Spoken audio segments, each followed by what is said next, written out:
Welcome to Warframe, where we have certain frames who are basically the to-go frame for certain game modes, like Fast with Defense, Chromia or Necros for Survival, and Nova for Interception or Domination, because let's be real, it's basically domination from COD. But what about spy missions? Sure, most people will jump straight to Wukong, or some might say Elvira for her augment, or even to Titania, if they even exist. But for some, it would be the old trickster himself, the one frame that was able to move the cryopod back in closed beta, being able to crowd control a horde of enemies and quietly slip by without ever being seen. Or for some, he would be considered the king of spy mission, and that name belongs to the only trickster within the game, Loki.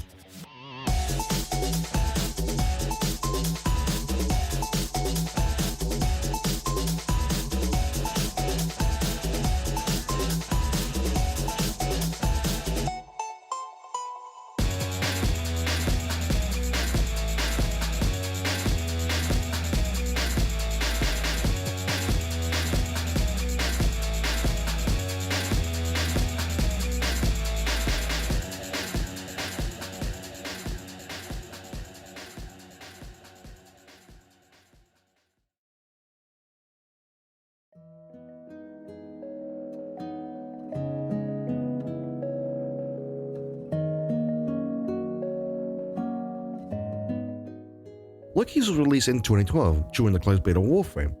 At the time, Loki was considered the king of spy missions, and was the most busted starter frame to choose from at the time. Oh yeah, fun fact, Loki used to be one of the 3 starters until Mac was replaced in 2014.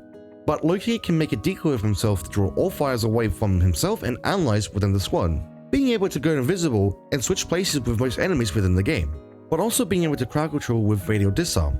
And the years goes by, and it seems like nothing could stop Loki from being the trickster frame and the king of spy missions. Well, then came Elvira in 2015, which sure, there's some tech moves that players could pull off or being able to do massive damage, but that hasn't stopped Loki from still being the king of spy mission.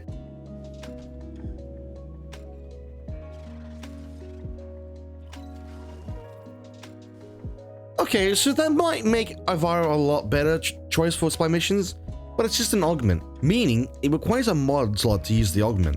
So in the end, Loki is still the undefeated. Oh, you motherfucker!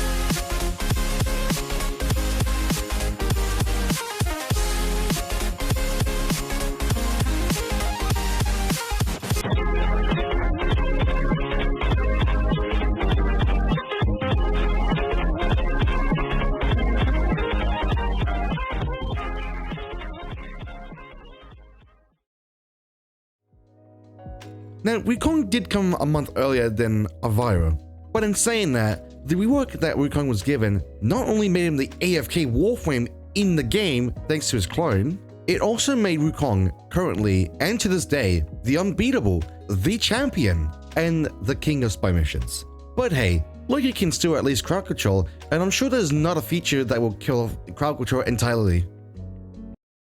Where does DE hate Loki? So, if you couldn't tell, Warframe hasn't been too kind to all frames like Loki. This isn't to say Loki isn't great at spy missions or isn't able to crowd control, but it's a case of why choose Loki when you can use Wukong to speedrun the spy missions? Or why even try to crowd control if most enemies have Overguard active and that the game is now just a glorified damage slot fest? Now, there might be some people who will point out that you can just use one of the many Helmuth abilities, but the problem is that most people will only use like the same 10 subsume ability out of the 60 plus subsume within the game and more to come in the future. But this isn't to say that Loki needs a rework, he just requires some touch-ups, like giving some quality of life changes or a buff to his overall kit. Just something to help the old trickster get back in the game without being shafted away back in the attic.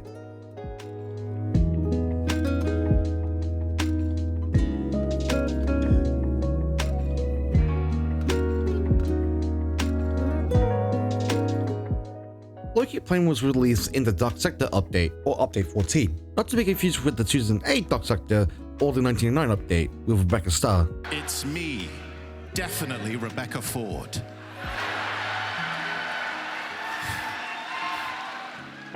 Or Update 13.7, and came along with the Melee Bow Prime and the Sentinel Worm Prime. Oh, and there's Loki's passive, which just makes it where the player can wall watch for 60 seconds, which makes Loki the only Warframe to have the longest wall watch duration in the entire game. And with that out of the way, now we can actually start with Loki's first ability, and that being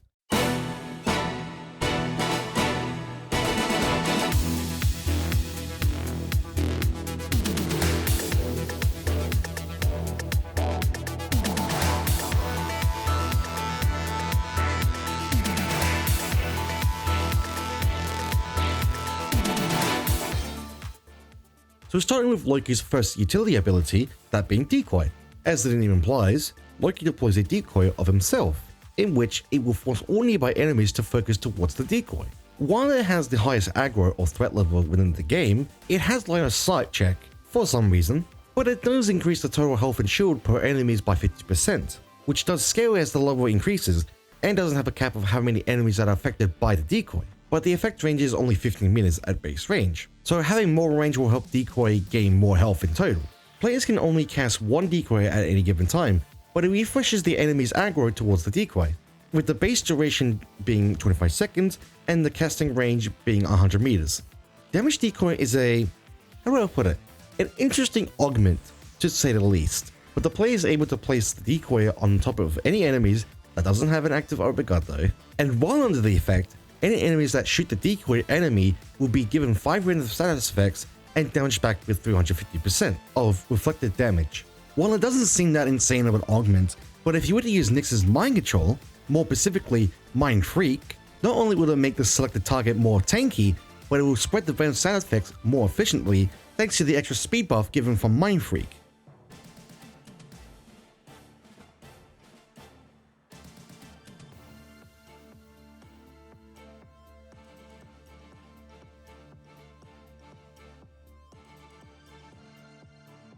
Deceptive Bond is that one augment where if you really hate yourself, then you would use this mod.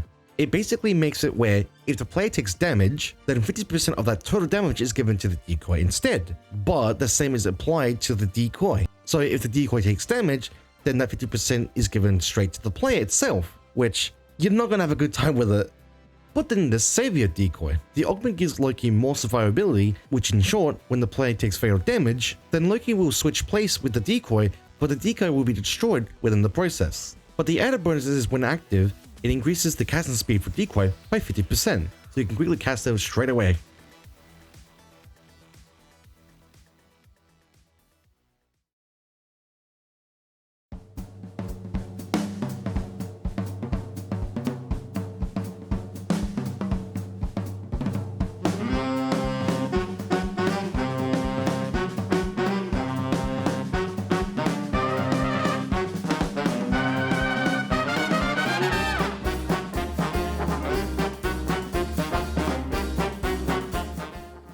Now this is where I would talk about the second ability of said Warframe, like explaining how the ability works, its status like the range and duration etc, if it's good or not, you name it.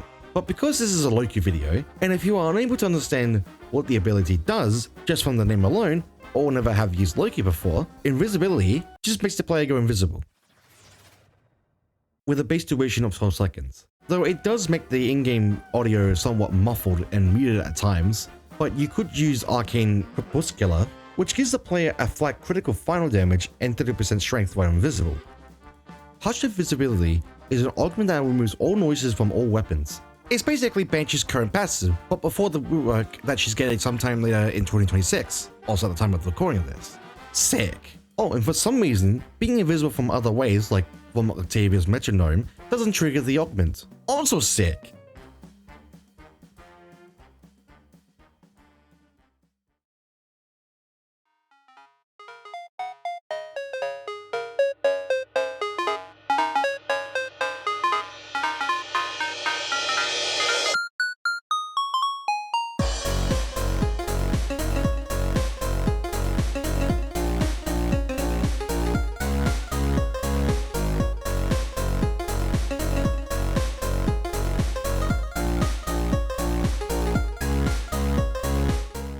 Now we come to Loki's survival ability, Switch Teleport.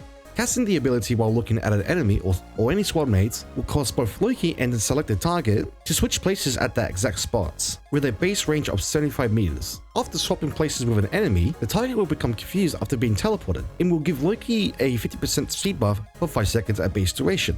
Now in hindsight, this ability seems like a nothing burger ability, but it's actually useful for some missions and countering certain enemies type, like using Decoy to bypass laser grids in spy missions, or being able to swap with enemies with active overguard like X-Men units, for some reason.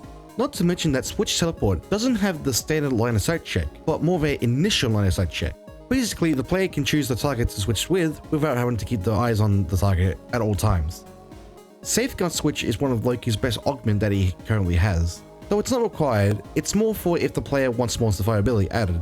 Okay, that's kind of a lie, because you technically need this augment if you want Loki to survive indefinitely, but I digress. But the augment makes it where, when swapping with any enemies, Loki will gain 3 seconds of visibility, but swapping with squad mates will give the iframe instead, which lasts for 6 seconds, meaning Loki can only gain iframe when swapping with enemies. Though you can just swap with a decoy and that still gets you the iframe buff, but it also removes all negative status effects for both Loki and squad mates when teleported.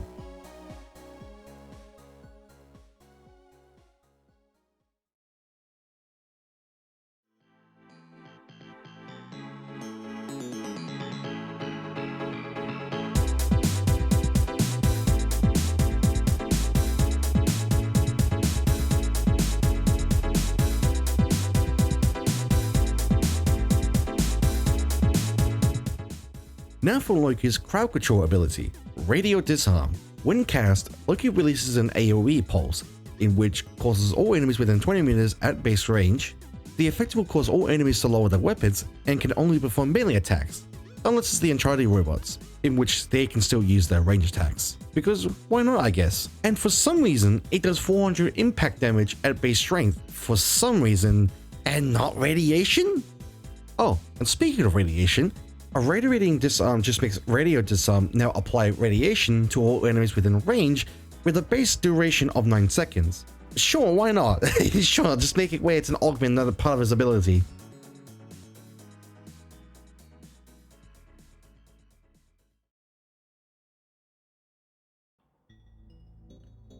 Alright, now for the build. So starting with the shards as always, I've got 2 max energy shards and a armor shard. Now with these 3, it's just optional, like you can, you know, if you're crazy enough, you can do more armor for survivability. Or you can put equilibrium shards if you want. It's preference all that. But I think 2 recommended would be having parkour velocity and castle speed. Castle speed is, you know, always guaranteed to have it. I think parkour velocity just works best. Again, if you're gonna use Loki for like stealth mission, and plus it's just easier when going invisible, like 95% of the time. So, or like even guaranteed all the time. So that's why I have parkour velocity. It just makes it easier. So starting with the first build, which is the Red Spy. So this is a defensive build that I've got currently, though it was my main to-go build to use, but turns out it's not the ideal way to use it. So in this defense build, we're using Banish instead of Switch Guard, which does kneecap his survivability, but I'm using Saviour Decoy in that case, which just means if Loki takes fatal damage, then it'll switch place with the decoy, but decoy gets destroyed in the process. But the cast speed to replace any decoy is pretty much instant. So you basically have like an infinite like safeguard point, basically, but without the, you know, the 3-second iframe. But anyways, so with Banish, you play this with Decoy, and Decoy doesn't take any damage because it will be invulnerable to all damage, as long as the duration is high enough. But then also that we will still have Radial Disarm. Now the Radial Disarm is used for, like, you know, again on defense mission. That way you remove most enemies. I say most because you got like Runier, Corpus, and who am I thinking? Scoldra that have range weapons, and they use their melees instead. Whereas like Infected or the Murmurs technically don't. Or again, like the Enchanted robots, they can't like melee. I don't think they have melee attack specifically, but they still use their guns. So, but the point is that having a decoy out with, well, Banish will hopefully focus all the enemies towards the decoy instead of the what's the word, the defense target in theory. So, but again, it has line of sight, so it's kind of like you have to be, the enemies has to be on view with the decoy, otherwise. But some reason it doesn't work, which is kind of dumb. Like, I don't think that decoy needs a line of sight. Like with with switch teleport, yeah, it makes sense because you have to look at the enemy initially, and then it's like whatever. But yeah, it's kind of dumb. But for the build, I'm using Saviour Decoy, as I mentioned, and Irradiating Disarm. Now the thing to mention is this: you actually do not need Irradiating Disarm. I only did this because I thought using Universal Fallout would work, and it kind of does, but but this is done to help, I guess, for like your companion to apply more status with it, I guess, in theory. But also we got Archon Stretch as well, because again, companions doing electricity damage will trigger this mod, and that's always a good thing. But you also want high duration. Now when it comes to range, I think I put too much range, but that's because of Radial Disarm, because I want to affect as much enemies as possible when doing defense mission. So there's that. You can also got 2 arcanes here. So we got the concentration and then this one, which when it comes to these 2 arcanes, you technically don't need this. You can just use like more survival mods, or you can use arcane energize if you really want. But other than that, yeah, it's not much to choose from for this build. It's just basically just go invisible, you do the damage, you can, you're obviously killing the enemies off. So yeah, the other thing down with this is that you gain energy, strength, which you kind of don't need strength, but the final crit does help. Actually, no, in that case, you could just use like a arcane that gives you increased damage. So there's that, I guess. And this is the second build I'm showing, which is by Blue Spy build, or the melee focus. As you can tell, we're using Wrathful Events. Now with this one, obviously you want high duration and high strength and like little to all range and efficiency. Well, efficiency is optional, but obviously the reason we do it is because again, Wrathful Events is so strict with its duration that obviously it shows the exact amount. So in this case, 288 means it would be 28 seconds, 0.2 milliseconds of duration, or just again flat 28 seconds. With the strength also being the exact amount, which we're getting my bad, the amount from we're getting from Intensify and others like that, which is over 300% critical damage. A few things to note is we also got Switch Guard, which is good. We use again Intensify, Blind Rage, all the other good stuff. Again with Decoy, there's not much to do with Decoy with this because again it's a melee build. So you could use Switch Guard with this. That way you can place the Decoy and then Switch Guard around that. That is, I mean, you don't have to, but it's more like just like if there's a bit of a panic and like need something to distract the enemies. It still works because again the health for the Decoy scales, which I'm not sure if I mentioned, which I hope I have, does scale for like all content. So there's that. So it does take a bit, but just being able to use it for like the Switch Guard block helps a lot. Also, in terms of arcanes, we use an Arcane Fury, which gives us 100% melee damage that goes towards Wrathful Events, and then the same thing as before, which is the gain final critical damage. Now, the thing is this: if you don't want to use this, though, I can. Oh wait, this one makes sense here. But if you don't want to use it, you can use something like what's that arcane I'm trying to think of? Arcane Reaper. This just gives extra armor and health. Now, technically, it doesn't work for Loki, but I think just for his survivability to give like more armor and health, that way he doesn't get fucked over by expert units more specifically, so that would work too. Now for the third build, which is the Green Spy build, and as you can tell, this is the Spy build because we're using this ability, or Assume ability. It's not really Assume, it's more a Helmet ability, but regardless of the case, this is the Spy build, and also as you can see, it's a bit wonky. Oh, that's right. Okay, yeah. So the reason we have a little bit of strength from Intensify is because of a Switch Teleport. Because Switch Teleport gives you a speed buff after teleporting, which is why your main method of moving around a lot, and also why we got Parkour Velocity, because that also adds that to your speed. Just moving around, get to the next point objective during flight missions, just to get done. And also now with that, you can also use Decoy to switch places during laser squids, which I know you can use on Virus Augment. I'll just use a Wukong, but again, it's just more of a challenge for me at this point, because it's like you can keep doing the same thing on easy mode, but it's like it gets boring, and it's like for me it's just too boring. Like I need some kind of challenge. Now again, if you're using it as the cheese strat, like using Wukong, 100% okay with that. Like don't I'm not shitting on people that do that, trust me, I've done that too. Especially I still use Wukong for spy missions. That's more because it's like, oh okay, if it's a spy mission, it's like, oh okay, I'll just quickly go bring Wukong because I don't want to deal with it. But the times when I do want to do like actual spy mission, I'll just bring Loki with me just for that extra challenge.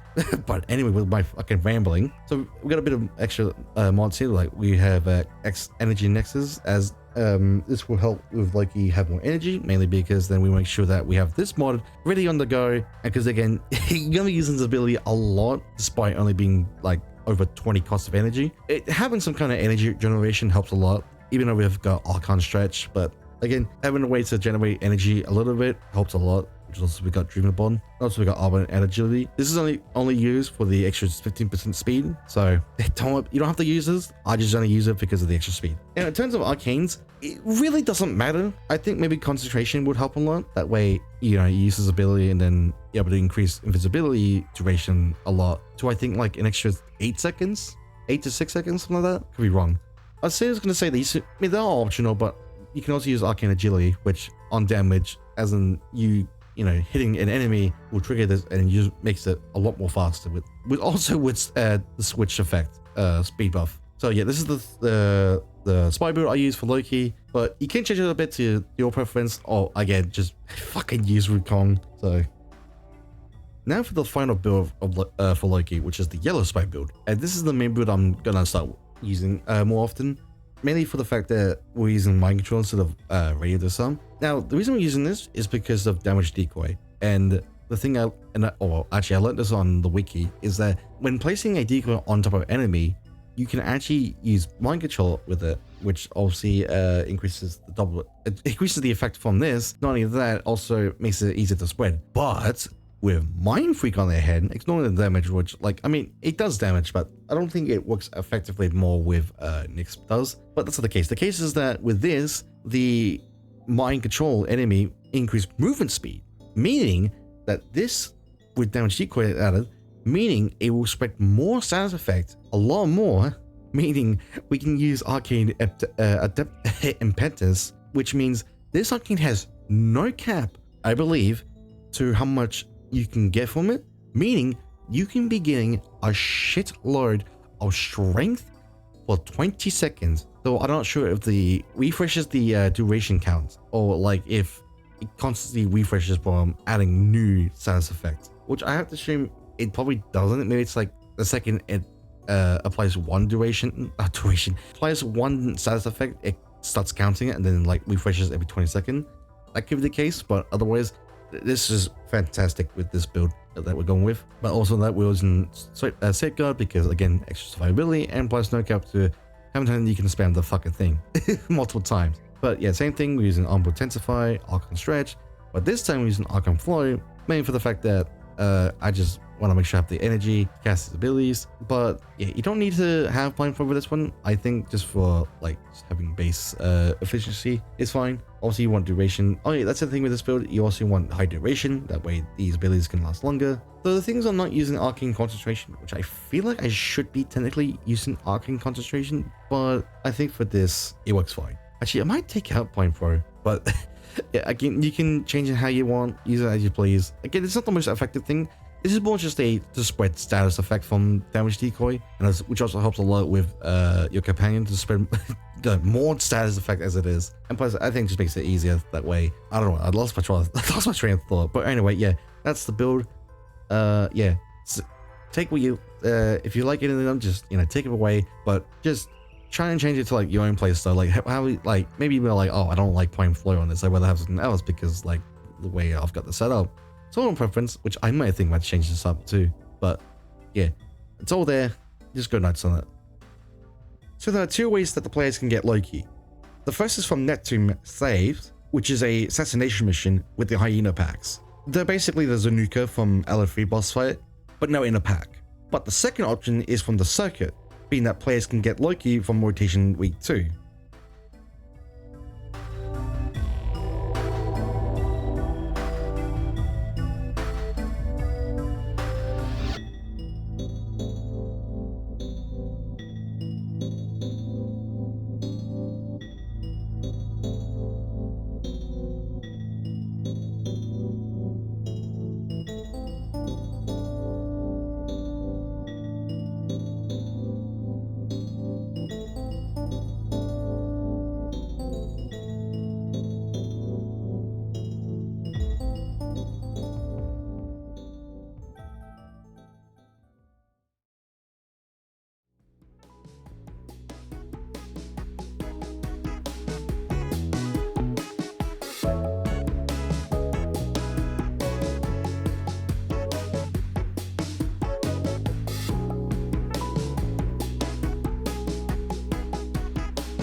What's that look?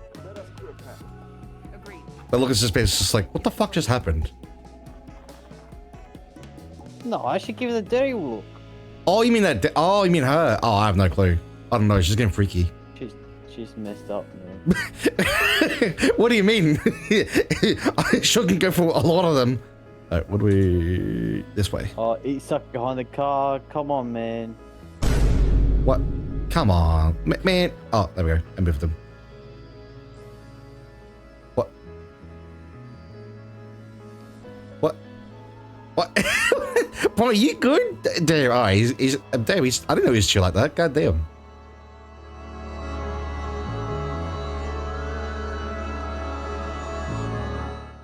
Thanks for watching.